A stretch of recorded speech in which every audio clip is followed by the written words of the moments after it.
ఇలా దాదాపు 10:30-11 గంటల నుంచి తనకు కళ్ళు తిరుగుడు కొంచెం బేహోష్ అయిన లెక్క తెలుస్తూ ఉంటే ఇమ్మీడియట్గా అటెండ్ చేసి తీసుకొని పోయి ఆంధ్ర మహిళా సభ హాస్పిటల్కు తీసుకుపోయి అక్కడ పోయి ఆల్రెడీ కొంచెం ట్రీట్మెంట్ ఏదో స్టార్ట్ చేసారు. వాళ్ళు స్టార్ట్ చేసిన తర్వాత అక్కడ ఉన్నటువంటి సబ్ ఇన్స్పెక్టరు ఒక అతను ఒక సిఐ కూడా ఉన్నట్టు ఇద్దరు వచ్చి అంటే సబ్ ఇన్స్పెక్టర్ మొత్తం పెట్టిందని డాక్టర్ని ఇట్లా పెట్టి ఏలు పెట్టి ఇట్లా చూపించుకుంటా మీరు ఎట్లా అడ్మిట్ చేసుకున్నారు నేను ఎట్లా తీసుకొచ్చిండ్రని. యాక్చువల్గా పోలీసు వాళ్ళు తీసుకుపోతామని చెప్పి తాసారం చేస్తున్నారు. వాళ్ళు తీసుకురాకుండా చేసి నీకు ఏదో ఒకటి కావాలనేది వాళ్ళ లోపల ఉంది. ఆయన చచ్చిపోవాలనుకుంటారో మరి వాళ్ళు ఏమనుకోరు, గవర్నమెంట్ ఏమనుకుంటుందో, పోలీసు వాళ్ళకు ఏం ఇన్స్ట్రక్షన్స్ ఉన్నాయో తెలియదు కానీ ఇట్లా బెదిరించారట. బెదిరించి వాళ్ళు ఎట్లా అండి అది నడుస్తుంది కదా, డ్రిప్స్ పడుతున్నాయి కదా, ఇప్పుడు ఎట్లా తీస్తాం ఆగండి అంటే కూడా పోలీస్ ఆయన ఉడబికి అక్కడ పెట్టేసి అంబులెన్స్ లేచేసి ఇక్కడ నిమ్స్కు పంపించారు. తీరా ఇక్కడికి వచ్చే వరకు ఎమర్జెన్సీ ఇక్కడ బయట చూస్తే వాస్తవం కూడా ఏంటంటే ఇక్కడ మొత్తం కంప్లీట్గా ఫుల్ అయి ఉన్నారు.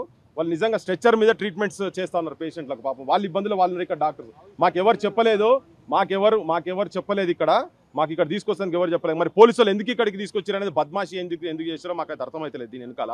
తర్వాత మేము రిక్వెస్ట్ చేసినాము, తర్వాత సూపరింటెండెంట్ గారితో కూడా మాట్లాడిన తర్వాత వాళ్ళు ఏదో ఇప్పుడు టెంపరీ అరేంజ్మెంట్ చేసిండు. ట్రీట్మెంట్ అయితే నడుస్తున్నది. ఇప్పుడు లోపలికి వెళ్ళి నేను ఇప్పుడే బయటకు వచ్చిన తనతో నేను మాట్లాడితే లేదన్నా నేను విరమించేది లేదు, దీక్ష మాత్రం ఎట్టి పరిస్థితుల్లో విరమించేది లేదు, నాకు ఏమైనా పర్వాలేదు కానీ వాళ్ళ సమస్యలు నిరుద్యోగ సమస్యలు ఏవైతున్నాయో ఆ సమస్యలు మాత్రము నేను పరిష్కారం అయ్యే వరకు నేను విరమించేది లేదు అని చెప్పని చాలా క్లియర్గా చెప్తున్నాడు తన. మేము కూడా చెప్పే ప్రయత్నం చేసినాం. ఇంట్లో కూడా బాగా ఇబ్బంది పడుతున్నారు. ఒదిక్కు వాళ్ళు కూడా బయట కూడా నిరుద్యోగులు కూడా ఇబ్బందిగానే ఉన్నారు. గవర్నమెంట్కి ఏంటంటే ముఖ్యంగా మీ తలకాయలల్లా ఏమున్నదో మాకు అర్థమైతే లేదు, తెలుస్తలేదు కానీ మీరు ఎందుకు ఈ అంశాన్ని చాలా లైట్గా తీసుకొని ఏదేమైనా పర్వాలేదు, ఒక ఆయన కూర్చున్నట్టు లేచిండు, ఇంకో ఆయన కూర్చున్నట్టు లేచిండు, ఈయన కూడా కూర్చున్నాడు లేస్తాడని చెప్పని మీరు అనుకుంటురేమో. కొద్దిగా మొండోడు జాగ్రత్తగా చూడండి. మీకు తెలుస్తలేదు ఎంత సెన్సిటైజ్ అవుతున్నది ఇష్యూ అనేది. మీరు ఎంత తాత్సారం చేస్తే రేపు నాకు అటువంటిది చూడాలని లేదు కానీ పిల్లలు కొంతమంది ఆవేదన ఆందోళనకు లోనవుతున్నారు. ఎక్కడేమన్నా వాళ్ళు ఏమైనా చేసుకుంటారేమనే ఒక భయం ఉంది. దయచేసిన విద్యార్థులకు కూడా నిరుద్యోగులకు కూడా ఆస్పిరెంట్స్ అందరికీ దండం పెట్టి చెప్తున్నా ఏంటంటే మీరు ఎటువంటి అఘాయిత్యాలకు పాల్పడొద్దు. మీరు ప్రవళిక లెక్కనో వాళ్ళ లెక్కనో ప్రవీణ్ నాయక్ లెక్కనో ఇటువంటి మీరు అటువంటి దారి తీసుకోకండి. తెలంగాణకు సైనికులు కావాలి, తెలంగాణకు అమరులు అవసరం లేదు. చాలా మంది జరిగిపోయింది, కొట్లాడదాము. మీ గురించి కొట్లాటోళ్ళు కూడా ఉన్నారు ఇక్కడ, మాట్లాడదాం. ఇక్కడ కాకపోతే ఢిల్లీ దాకా పోదాం కానీ మీరు ఎటువంటి అఘాయిత్యాలకు పాల్పడద్దు. ముఖ్యంగా ఇంకో విషయం జడ్సన్ లోపలికి వెళ్ళి చెప్పింది ఏంటంటే అన్న ఎటువంటిది ఇది ఒక రాజకీయ రంగు దీనికి రుద్దే ప్రయత్నం చేస్తున్నారు. ఏ రాజకీయ పార్టీకి సంబంధించినటువంటి సంఘాలు కావచ్చు, విద్యార్థి సంఘాలు కావచ్చు, యువజన సంఘాలు కావచ్చు, ఇంకా ఎటువంటి వాళ్ళైనా కానీ బీఆర్ఎస్ అయినా పర్లేదు, బీజేపీ అయినా ఎవరు కూడా దయచేసి నా దగ్గరికి రావద్దు అని చెప్పి చాలా క్లియర్గా చెప్తున్నాడు తన మాటగా నేను కూడా చెప్తా ఉన్నా.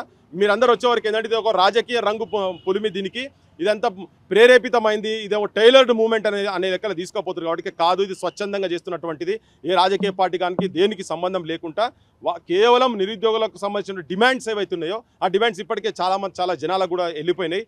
వాళ్ళ డిమాండ్స్ నెరవేరే వరకు ఈయన అట్లే కూర్చుంటా అని చెప్పని భీష్మించుకొని కూర్చున్నారు. ఇప్పటిదాకా కూడా ఏ ప్రభుత్వం తరఫుకి వెళ్ళి కనీసం చర్చలు జరిపినటువంటి పాపన పోలేదు. అంటే బక్కాసేట్ జడ్సన్ చనిపోవాలన్నా మీ ఉద్దేశం? అంటే ప్రభుత్వానికి తలనొప్పి పోతుంది అనుకుంటున్నారా? జడ్సన్ కాకపోతే జడ్సన్ రూపంలో 100 మంది బయటకు వస్తారు. గవర్నమెంట్కి చెప్పదలుచుకున్నాము, ముఖ్యమంత్రి కావచ్చు, మంత్రి మండలికి చెప్పదలుచుకున్నాము. చాలా మంది ఇలా బయట ఉన్నారు. వీటి దాకా ఇప్పుడు పోలీస్ ప్రహారం అంటే ఇప్పుడు మీరు వచ్చినప్పుడు కూడా ఇక్కడికి వచ్చే వరకు బటాలియన్లు మీరు పోలీసు ఇనుప పాదాలతో ఎంత తొక్కాలనే ప్రయత్నం చేస్తే ఇది అంత రివర్స్ అవుతుంది. ఈ తెలంగాణ నేల, తెలంగాణ గడ్డ ఎన్నో ఉద్యమాలు చూసినాయి. నీ అసంటోలను, నీ బాబులను, జేజమ్మలు చాలామంది చూస్తున్నారు ఇక్కడ. సో మీరు అంత అహంకార ధోరణికి పోతే మాత్రం ఇబ్బంది అవుతుంది. మీరు దీని పరిష్కార మార్గం ఏందనేది మీరు వెతికి మీరు చర్చల ద్వారా మీరు ఏం చేయదలుచుకున్నారనేది కనుక మీరు చేస్తే అదేమన్నా పరిష్కార మార్గం ఉంటుంది. ఏ రాజకీయ పార్టీకి సంబంధించినటువంటి వాళ్ళు మాత్రం ఇక్కడికి వస్తే జనార్దన్ లోపల చెప్పిండ్రు, మీరు ఇక్కడ ఉండి వాళ్ళకి ఎవరిని కూడా లోపల రానియాల్సిన అవసరం లేదు. డైరెక్ట్ జడ్సన్ మాటగా నేను చెప్తా ఉన్నా, లోపల తను చెప్పిండు కాబట్టి. సో దీన్ని ఏ రాజకీయ పార్టీకి మీకు కూడా చెప్తున్నా, మీరు వచ్చే వరకు దీనికి 100% నిజాయితీగా వాస్తవికంగా జరుగుతున్నటువంటి ఉద్యమానికి ఈ ఉన్నటువంటి అధికార పార్టీ రంగులు రుద్దే ప్రయత్నం చేస్తున్నది. మీరు కూడా దీన్ని వాడుకునే ప్రయత్నం చేస్తున్నారు. ఒకవేళ మీకు నిజంగా కూడా జడ్సన్ ప్రాణం మీద కావచ్చు, లేకపోతే ఈ నిరుద్యోగులకు ఉద్యోగాలు రావాలని మీకు నిజంగా అనుకుండేది ఉంటే మీ ఎమ్మెల్యేలు అందరూ పోయి అసెంబ్లీలో కూర్చుంటారా, లేకపోతే రోడ్ల మీద పడి మీరు ధర్నాలు చేయండి. ఎక్కడన్నా పోయి కలెక్టర్ ఆఫీస్లో కూడా మీరు మీ పార్టీ నెట్వర్క్ ఉన్నది కదా, వాళ్ళకి సంఘీభావంగా మీరు బయట పోయి మీరు లొల్లి చేయండి. ఈ ఇష్యూ వెంటనే పరిష్కరింపబడాలి. జడ్సన్ను వెంటనే వచ్చి ఒక టీం వచ్చి మాట్లాడాలని చెప్పి మీరు ఆ ప్రెషర్ క్రియేట్ చేయండి. బీజేపీ అయినా ఇక్కడికి వచ్చి మీరు పరామర్శించి దీంట్లోకి వచ్చి సందులే సాడమియాల లెక్క మీరు ఇక్కడికి వచ్చి ఈ ఉద్యమాలలో మీరు భాగస్వామ్యం చేస్తే అది ఇంకో తిరగబోతుందని చెప్పి వీళ్ళందరికీ మనవి చేయదలుచుకున్నాను. దీన్ని బట్టి చూసేదంటే అసలు ఎక్కడ కూడా స్పందించినటువంటి పరిస్థితి అదే పట్టించుకుంటలేరు, మూర్ఖంగా పోతున్నారు, దుర్మార్గంగా పోతున్నారు. ఒక పైశాచిక పాలన గత 10 ఏళ్ళు నడుస్తేనే ఒక నిమిషం ఈ 10 సంవత్సరాలకెళ్ళి ఇయ్యలేదు. ఒకటి మామూలు వ్యక్తి ఇక్కడ నిలబడేదో పేషెంట్ గురించి అని వచ్చినటువంటి వ్యక్తి 10 సంవత్సరాల నుంచి ఇయ్యలేదు, ఏసీ ఇబ్బంది పెడుతున్నాడని చెప్పని ఇక్కడ జనం లోపల కూడా వస్తున్నారు.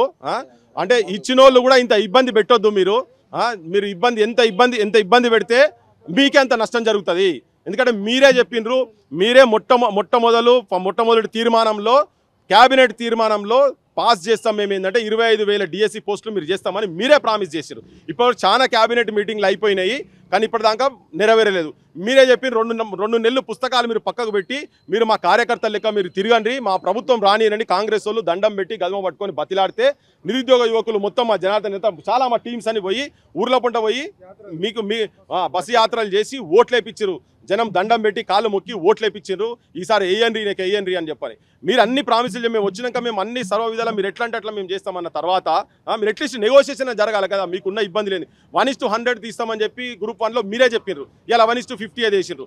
ఇదే బట్టి విక్రమార్క గారు ప్రభుత్వం తరఫుకి వెళ్ళి గత అసెంబ్లీలో ఆయనే సిఎల్పి లీడర్గా ప్రకటన చేసిండ్రు. సో జనం కూడా చెప్పేది ఏంటంటే ఇదేదో తినదరక చేస్తున్నటువంటి ఉద్యమాలు కాదు, వీళ్ళు కూడా జెన్యూన్ ఉన్నాయి, కొన్ని అంశాలు జెన్యూన్ ఉన్నాయి. మేము ఇంత తొందర ఒక ఎగ్జామ్ తొందర ఇబ్బంది అవుతున్నది, కొంచెం మాకు తాత్సారం ఏమంటున్నారు, మీకున్న ఇబ్బంది లేదో చర్చల ద్వారా తెలుస్తుంది కదా.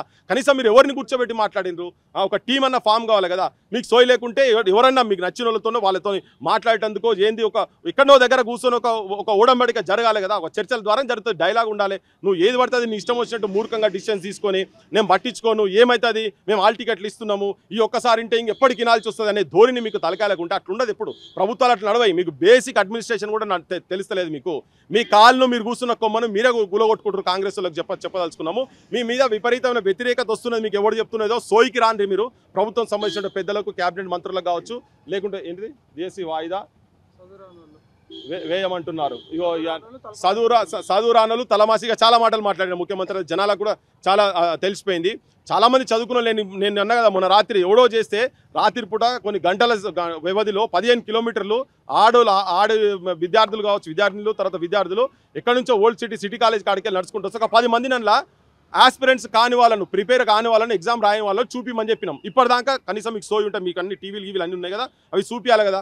ఇంకా ఉల్టా ఏంటంటే మీరు యూనివర్సిటీలో విద్యార్థులను కొట్టుడు, విచక్షణారహితంగా గొడ్లను కొట్టినట్టు కొట్టుడు, 10 మంది 20 మంది గొడ్లను కొట్టినట్టు కొట్టుడు. ఇవాళ కూడా తీసుకొచ్చి ఇక్కడ హాస్పిటల్లో మీరు డాక్టర్తో తీపిస్తాడు కానీ పోలీస్ అనేది ఊడబిక్తాడా, కూర్చున్న సూది ఊడబిక్తాడా? అది ఊడబిక్కి ఏం మెసేజ్ చేయదలుచుకున్నారు మీరు, జనానికి ఏం మెసేజ్ చేయదలుచుకున్నారు? ఇప్పుడైతే క్లియర్గా చెప్తున్నాం, మీరు ఇట్లనే ఇదే వైఖరుండి మేము ఏదంటే చేస్తామంటే అట్లీస్ట్ మీరు ఏదలుచుకున్నదో ఏదేదో మీరు కూర్చోబెట్టి నెగోషియేషన్తో కన్విన్స్ చేయండి. ఇప్పుడు కాకపోతే మేము 6 నెలలకు మళ్ళీ 2 నెలలకు ఇస్తామా లేదని మిమ్మల్ని ఎవరు నమ్మలేడు. ఎందుకంటే నువ్వు గవర్నమెంట్ రాకముందు చేసిన ప్రామిసెస్ వచ్చిన తర్వాత ఏది కూడా అమలు అయితే లేవు. కాబట్టి మీరు ఇచ్చిన మీరే అన్నారు గ్రూప్ 2 మేము 2,000 పెంచుతాము, గ్రూప్ 3 3,000 పెంచుతామని చెప్పి ఏం పెంచలే కదా. మీ మీద నమ్మకాలు లేకుండా పోయినాయి. సో మీరు నమ్మకాలు ఎట్లా తీసుకొచ్చుకుంటారో మీరే ఆలోచన చేయండి, కూర్చోండి. మీరు అంత పెద్ద పండితులే కదా, మీరు మేనిఫెస్టో రాసింది. చికటపల్లికి వచ్చి రాహుల్ గాంధీ వచ్చి చెప్పిండు కదా, సోనియా గాంధీతో మీరు 6 గ్యారంటీలలో దాంట్లో ఉన్నది కదా, ప్రియాంక గాంధీతో కూడా మీరు చేపించారు కదా. మరి మీరు అట్లనే వెళ్ళిరు, పైన ఢిల్లీలో అట్లనే వెళ్ళిరు. సోయికి ఉన్నారా లేదా అని చెప్పి మీకు తెలియదలుచుకున్నాము. ఇట్లనే కనుకుండేది ఉంటే మాత్రం మీరు ఆగమవుతారు. మీరు ఒక దిక్కు కోపాన్ని చవి చూస్తారు, నిరుద్యోగుల కోపాలను చవి చూస్తారు. ఇంకోటి ఏంటంటే మానసికంగా చాలా ఒత్తిడిలో ఉన్నారు. ఏదో ఒక క్లారిటీ మీరు ఇమీడియట్గా తొందరగా మీరు కమిటీ చేసుకుంటారా, ఏదో చేసి నెగోషియేషన్ చేయాల్సిన అవసరం ఉన్నదని చెప్పి నేను నిరుద్యోగ యువకుల తరఫుకి వెళ్ళి నేను విజ్ఞప్తి చేస్తున్నా. ఈవెన్ జడ్సన్ కుటుంబం సంబంధించి వెళ్ళి కావచ్చు, తన కూడా ఒక ప్రతినిధిగా వాళ్ళ కూర్చున్నారు. ఇలా విద్యార్థులు చాలా మంది మేము కూర్చుంటామంటే మీరు కూర్చోకండి, ఇది పోతే ఇంకెటో పోతుంది, కానీ 4 రోజులు ఆగండి అని చెప్పి మళ్ళీ ఓపికగా మేము ఆపాల్సిన సిచ్యువేషన్ వస్తున్నది. ఆత్మహత్యలకు పాటుపడతాం. ఇట్లయితేనే ఇంటర్ కావచ్చు అని ఒక పిల్లగాడు నాకు పొద్దుగాల ఫోన్ చేసి వరంగల్కి వెళ్ళి ఫోన్ చేసి, అన్న ఇక మేము ఆత్మహత్యలు చేసుకుంటాము, ఇట్లయితేనే ఇంటర్ ఈ గవర్నమెంట్, కేంద్రం కూడా గతంలో ఉన్నటువంటి ప్రభుత్వాలు తెలంగాణ కూడా ఆత్మహత్యలతో ఇచ్చింది కాబట్టి మేము చేసుకుంటామని. అటువంటి వాటికి మీరు పోకండి దయచేసి, కొట్లాడేందుకు మేము ఉన్నాము, గట్టిగా కొట్లాడదాం, ప్రభుత్వాలతో మాట్లాడదాము. మీరేంటంటే మీరు జిద్దుకు మీరు పంతానికి పోకండి, మీరు అహంకారానికి పోకండి. కేసీఆర్ లెక్క మీరు కూడా అట్లనే రెప్లికా లెక్క అయిదామని అనుకుంటే మాత్రం బూడిదలో కలిసిపోతారని చెప్పదలుచుకున్నాం. మీకు పోలీసుల తీరు చూస్తే ఎట్లా అనిపిస్తుంది? పోలీసులు మోహరించారు, మఫ్తీలో కూడా పోలీసులు తిరుగుతారు, నిరుద్యోగులను లోపల రానిచ్చే పరిస్థితి లేదు. అదే అన్ని పిచ్చి చేష్టలు వాళ్ళకి ఏంటంటే నాశనకాలం పుట్టినట్టున్నది, మెదడు పనిచేస్తలేదు ఎవరికి. పోలీసులతో కాదే మీరు నెగోషియేషన్స్ తోటి జరగాలి. ఇక్కడ అంతర్రాష్ట్ర క్రిమినల్ ఏమన్నా టెర్రరిస్ట్లా బందిపోట్ల ఆ బందిపోట్లనే ఊహాగానాలు ఉన్నారేమో, అందుకే యూనివర్సిటీలు అట్లా బడి ఇట్లా పెట్టి ఇట్లా గుద్దుడు. ఇది ఏం గుద్దుడు? ఎల్ కొడుక ఎం కొడుక ఏం భాషలే ఈ యూనివర్సిటీలో మాట్లాడే భాషలా? మీరు ఎక్కడో దగ్గర హోం మంత్రిగా మీరే ఉన్నారు, ముఖ్యమంత్రి గారు, మీరు ఏమైనా ఇన్స్ట్రక్షన్స్ ఇస్తున్నారేమో అని మాకైతే డౌట్ ఉన్నది. ఇన్స్ట్రక్షన్స్ ఇవ్వకపోతే మీరు చెప్పండి. ఇది ఒక మంచి కార్డియల్ వాతావరణం క్రియేట్ చేయండి. మీరు పోలీస్ పాలన, పోలీస్ రాజ్యము, ఇనుప బూట్లతో తొక్కుతాము, లాఠీ దెబ్బలతోని తలకాయలు వలగొడతాము, ఇవన్నీ అనుకుంటా పోతే ఇటువంటి వాళ్ళు, అదే చెప్పిన ఇంతకుముందు ఇటువంటి వాళ్ళు చాలా మందిని చూసినాము. మీ పప్పులేమి ఇక్కడ ఉడికే పరిస్థితి లేవు. పోలీసు ప్రహారాల మధ్యలో మీరు కనుక పాలన నడిపితే మీది ప్రజాపాలన అనబడదు, ప్రజాస్వామిక పాలన అనబడదు. మీరు ఉట్టిగా రాజ్యాంగం బుక్కు చేతులు పట్టుకొని పోజులు కొట్టుకుంటా బొమ్మలు తిరిగి ప్రమాణ స్వీకారం చేసేటప్పుడు కూడా ప్రజాపాలన అని చెప్పని ప్రజాస్వామిక ప్రజాపాలన అని పెద్ద పెద్ద బోర్డులు పెట్టుకున్నాడు కాదు మీరు చేసేది. మీ పాలనను చూపించాలి అటువంటిది. అందుకనే పోలీసులు కాదు, వీళ్ళు చెప్తే ఎవరు చెప్తే వింటారు, ఏం మాటలు చెప్తే వింటారు, ఏం ప్రామిసెస్ చేస్తారు ఏందనేది మీరు నెగోషియేషన్స్ ద్వారా, చర్చల ద్వారా జరగాల్సిన అవసరం ఉన్నది. దాన్ని వెంటనే మీరు పూనుకోవాల్సిన అవసరం ఉన్నది. లేకుంటే మాత్రం ఇది ఇక్కడితో ఆగే సిచ్యువేషన్ మాత్రం కనబడతలేదు. తస్మాత్ జాగ్రత్త.